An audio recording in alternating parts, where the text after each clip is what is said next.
Hi guys, it's SkintBoot here, and today what I'm going to be bringing you guys is not actually a No Man's Sky video. So in today's video, what I'm going to be doing is the first episode of a new series which I aim to do weekly in this week in No Man's Sky style, where I basically talk about any topic essentially. I'm thinking of calling it something like Real Talk Thursdays, which sounds really fucking cringe, and I'm trying to think of another name that doesn't sound like I made it up 6 years ago. But the basic concept is that I just want to talk about things that are not related to No Man's Sky and maybe aren't all that much to do with what this channel is about, and to be honest, what most people subscribe to this channel for. I've been wanting to do something like this for a long while, and this is why I've wanted to do podcasts and things like that, because I feel like talking about serious topics, or maybe not serious, but real life topics that have a bit more meaning than a video game, is something which I'm actually quite passionate about. And specifically, if it's a topic which I have experience in, and you know, I've felt this firsthand, then I always like to give advice and break it down for those who might not have a clue what this topic is like. I guess this is kind of like me preparing for teaching in a weird sort of way, you know, giving advice, trying to be approachable, things like that. For the first episode, I thought I'd keep it somewhat linked to this channel and actually talk about full-time YouTube. This is going to be one of the episodes which is a lot more closely related to the channel, as a way of kind of easing stuff in, so I don't immediately go in and start talking about fucking Brexit and depression and things like that. So yeah, this video is going to be about full-time YouTube. I'm going to talk about the advantages, the disadvantages, what it's like, should you do it, and so forth. Also, I'm sorry for the lack of a shirt and tie. Today I am repping a Apocalypse Now t-shirt. You can't really see it, you can kind of get it there. Nice little design actually. I was out last night in the pub, and things were a bit hectic, so I didn't think I was going to be doing a lot of recording today, so I didn't wear a shirt and tie like the 1952 gentleman I am. But anyway, with that fucking lengthy as intro out of the way, let's just get straight into things. So, full-time YouTube. Now, this is such a strange thing to talk about, and this is something which I don't really know where to begin. I guess I might as well just talk about the channel and how I ended up deciding I wanted to do it and go from there, really. So as you guys know, or if you don't know, which is a classic MZK 2014 catchphrase right there. Right there. I have owned this channel for 7 years, or close to 7 years this November. In case you can't work that out and you're like me and you're just a bit slow with maths, 2012. So I have made content since 2012. I have seen all different stages of YouTube, not just from creating content, but also from watching content. You know, around the time when I started making videos, channels were a lot different back then. YouTube was a lot different back then. I think a lot of people would say the same thing.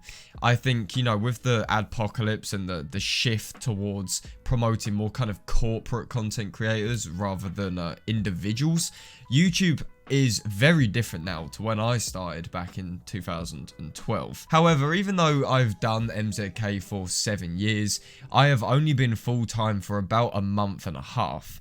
I quit my job, which was at a theme park in the UK in the food and beverage unit in April of 2019. So obviously it's May now, it's kind of middle-ish of May, so yeah, about a month and a bit. When I was working, I was doing a job which I had basically done for my whole life. I have only ever had one job, believe it or not. I've had lots of trial shifts for other jobs, I've had lots of interviews for other jobs, but this job which I had, I just liked it in a weird way. I was kind of addicted to working. It was a bit of a workaholic kind of situation. I'd worked there since I was 16, so I began out as a youth, you know, just turned 16 and I could work, so I was like, fuck it, let's go and do a bit of part-time work. But when I finished my exams, I thought I might as well go full-time, and from there on out, I was full-time from about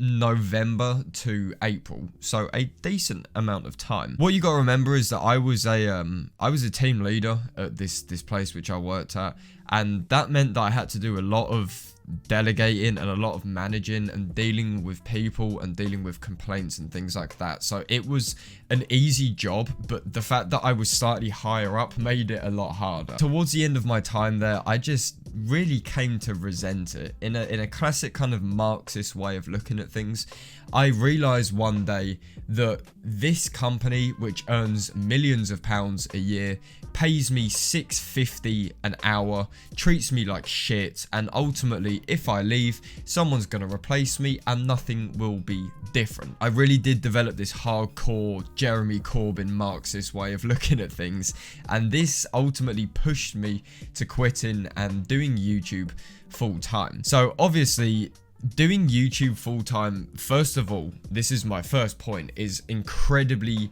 passionate. It is a passion project at the end of the day. People have a lot of reasons for creating a YouTube channel in the first place.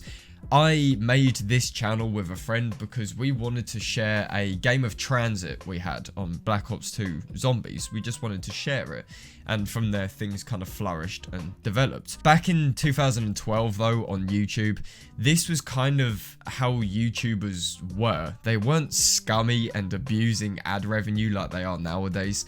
They were actually genuine people. And yeah, you did get some like off ones which sort of weren't quite doing it for the right reasons, but back then, 7 fucking years ago somehow, it was a load less common to have people just starting YouTube for the sake of getting money or because they don't want to work or whatever. Obviously, modern day YouTube is so different, and people abuse the ads, and people abuse 10-minute videos, and they put 8 mid-roll ads in a 12-minute video. What I'm trying to get at here is that I was brought up in an era of YouTube where it was for passion, and it was for doing things which you liked, and you didn't give a fuck about money or anything like that. And I think a lot of the reasons why people do start YouTube channels is largely due to the fact that they want to be famous, or they want to be recognized, or they just want a bit of money. Maybe all the youngins nowadays that are growing up in this kind of era of YouTube will make a channel because they want to be like Ali A or something like that. I'm not trying to sound like an old fucking man right now, but what I'm trying to explain is that I made YouTube and I went full-time YouTube because I really, really care about it. And that is obviously the first benefit of YouTube. Doing YouTube full-time is the fact that you're doing something you genuinely like. Instead of kidding yourself that you like your job, you know, where you're, I don't know, making some fucking burgers for someone, or you're putting little pieces of chicken in a fry basket and pretending, I love this job, this is so good, I'm getting money from this. Instead, you're genuinely passionate about something. You are doing something which you absolutely fucking adore, but you're treating it as more of a job, as more of a career, and that is honestly one of the best feelings going. When I started out, you know, in like the first kind of few days of doing full-time YouTube, I was so fucking happy because I had been working stupid amounts of hours to the point where I forgot that I even lived at home because I was spending so much time at work.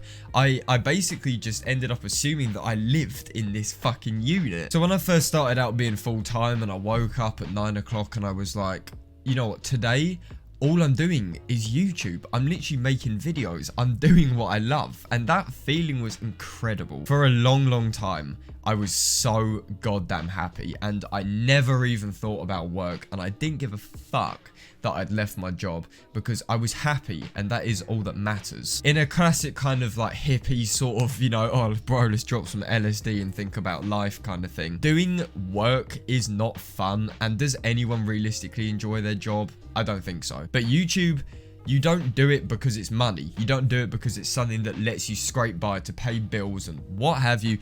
You do it because you like it, and that is one of the greatest things about doing full-time YouTube, is genuinely committing to something that you love and you have a great passion for. Now, the second benefit of doing full-time YouTube is the fact that it does allow it to become potentially something a bit more. Obviously, those that have a lot of subscribers, you know, in the millions, earn very good money as long as they haven't been demonetized. People that get millions of views per video, like James Charles did before his career got shat on, were probably making, you know, tens of thousands a week, which is incredible. You know, sometimes the really big YouTubers are probably rivaling football players in terms of how much money they're earning.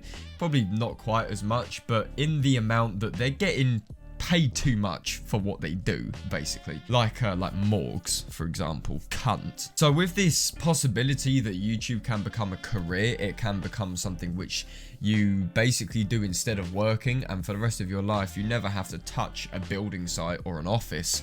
A lot of people are really drawn to the fact that full-time YouTube is basically a gateway into making YouTube something more serious. And I completely agree, because for you to even consider doing YouTube full-time, you must, for one, have a decent enough subscriber base, but for number two, actually believe that you could do this for the rest of your life. If you just, you know, stayed part-time YouTube and you didn't want to do it full-time, I don't care if it's because of commitments or whatever, chances are you probably don't think that you would want to do it. So yeah, there is a possibility that YouTube could become a career, and I for one would absolutely adore to do YouTube for the rest of my life. In fact, that is kind of my ambition in a strange way. I have a realistic ambition and then a hyper unrealistic ambition. The only thing which I will say, which relates to YouTube being a so-called job or a career, is that you can't treat it like a job. When I was working full-time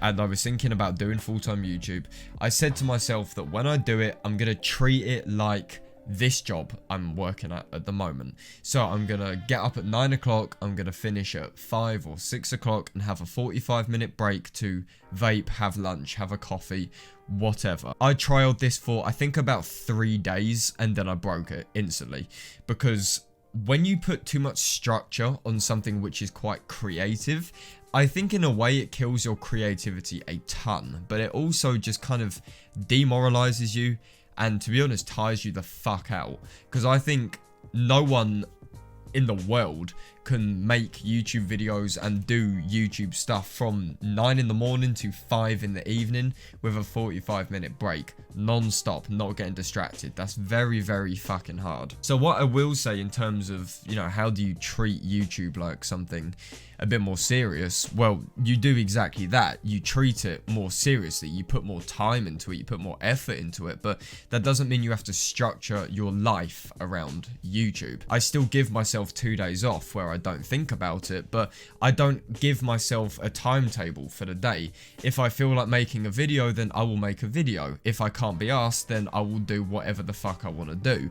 It might be 9 o'clock at night and I'll suddenly be inspired to make a video. I don't clock in, I don't clock off, I just do it when it feels right, because that is when you get the most amount of enjoyment and the best content from doing YouTube, when you are genuinely wanting to do it and you're not just doing it because your little rota says that you have to be in work. Okay, so with all of that said and done, I actually want to talk a little bit about the negatives of YouTube, and really I only have 2 negatives which I have encountered from doing full-time YouTube. However, I do think they are extremely important, and they're ones which aren't really obvious to some people. I think a lot of people, when they think of the negatives of YouTube, they think, I don't get any subscribers, I don't get any views, you know, I'm sort of just like a dead channel and I'm putting all of my work into something which doesn't live, basically. It's like I'm putting icing on a corpse of a body. It's fucking pointless. But when I think about the negatives of YouTube, I think about lower key stuff to do with emotions, stuff to do with how your brain works, and stuff to do with how you as a person act when you are cooped up in a room for hours a day looking at a monitor and occasionally beating your dick or having some vape liquid. Now, by far the biggest side effect of doing full-time YouTube, which I have noticed, is loneliness, is genuinely just feeling quite lonely. This goes without saying, but obviously when you do YouTube, you spend a lot of time on your own. You spend a lot of time talking to yourself, like I am at the moment. There's no one else in this house but me, and it's kind of I don't know, insane if you think about it. You're spending a lot of time on your own, talking to yourself and doing stuff for other people that you don't really see. I know it sounds extremely weird, but it gets to a point where sitting in a room on your own and doing the same thing every day does get quite lonely, and like a lot of things, it begins to slowly break you down a little bit. I have had a lot of periods of time since starting full time where I have just worked for, you know, 3-4 days in a row, just doing YouTube, playing games, and sat in a house. I haven't even gone in the garden, I haven't gone to the shops, nothing like that. I've just put an unhealthy amount of time into doing YouTube, and this creates a horrible, depressing and lonely feeling which I can't quite describe to you. You feel like you have a purpose, obviously, because there are people waiting on you to create content, but then again at the same time you are so lonely and you're in this rut where you're sad and you're upset, but you can't be bothered to do anything about it. You're so complacent with doing YouTube, it gets to the point where I'm just, you know, not in the mood to go outside, but at the same time I'm also lonely, but then at the same time I'm also not very motivated to do videos. So I end up just kind of sitting in like a limbo where I'm just not happy, but I'm not doing anything about it. Now, don't let this put you off. You know, this isn't some sort of like depression episode with MZK. This has only happened, you know, probably about 2 times, 2-3 times, if that, and usually they don't last all that long. The most blatant cure to this the most blatant cure, why can't I say that? What the fuck? The most blatant resolution to this problem is by simply balancing YouTube with your life. Do not let full-time YouTube take your life over. Don't let it get to the point where you are only existing to make videos. This is why at the moment I am going to get a part-time job. Because I give myself 2 days off where I can do whatever the fuck I want, I'm going to dedicate these 2 days to working, which means I can get out of the house, I can talk to people, I can feel stressed again, and also get a little bit of money on the side. You have to balance things very carefully, because if you find even the slightest thing is out of order, like you've missed a day where you would go to the gym and instead you've done YouTube, it's going to really fuck with your schedule, and more importantly, it's going to fuck with your mind, it's going to fuck with your mental state, and it's basically The Shining, it's cabin fever. You're on your own, you don't really have anyone but yourself and maybe your family or your flatmates if you live with them, but that's it. You're breathing the same oxygen, you're eating the same food, you're drinking the same coffee. It's monotonous and it ends up feeling a bit dystopian and a bit Groundhog Day-esque. The second negative, which I think I will definitely bring up, even though it doesn't apply to me all that much, is the fact that yes, YouTube is a gamble. It's a fucking big gamble. Doing full-time YouTube depends entirely on your situation. Now, I'm lucky enough to still be living at home because I can't afford to move out. Who in the fuck can afford to move out in this day and age in the United Kingdom? So luckily, I still live with my family. And my family obviously pays the mortgage, they pay for the bills, and they usually buy food for everyone in the family. Me, my sister, my dad, and my mum. So because I'm living at home, because I don't pay anything apart from a little bit of rent, which even now isn't a lot because I don't earn enough, I am very much dependent on them, but that is in a way a good thing. That's a good circumstance for YouTube, because obviously if you have yourself a flat or a house, you know, you're having to pay rent or you're paying back a mortgage or something like that, and you quit your job, which is guaranteed money, to go for your YouTube channel, which does make you money, but things are so inconsistent, you can have a great month and a bad month, that's going to be really, really harsh, and it's going to be ultimately, as I said, a really fucking big gamble. Now, for me, it wasn't as much of a gamble. Yes, I've earned barely any money from doing YouTube, but that doesn't mean I'm not happy. That doesn't mean that I'm starving. It doesn't mean that I'm a little urchin on the side of the street. I have less money, but realistically, the only thing I spend my money on is food, alcohol, vape liquid, and stupid shit for my shelves. So again, what I'm trying to get at is that your circumstances are different. It depends if you have bills to pay. If you have anything to pay for yourself, YouTube is going to be one big ass gamble. It's a fruity. You pull down a lever and you wait for 3 little symbols to match up, and if they don't, then things won't go as easy as they should do. But guys, I think that's just about all I have to say for this video. I do hope you guys enjoyed this, and please do let me know if you do enjoy this series. The next episode I think is going to be something along the lines of video game addiction, talking about putting a lot of time into games and things like that, and then eventually I'm going to start talking about whatever the fuck I want. But as long as you guys like it, then I'm happy. And if you have any suggestions for topics, put them in the comment section. I'll always read them. So guys, I just want to say thank you so much for taking the time out of your day to watch this video. If you guys enjoyed it, then please do feel free to leave a like on it, and if you guys could also subscribe to MZK, then that'd be absolutely fantastic. And as always, I will see you guys on my next video. This is SkintBoot, signing out.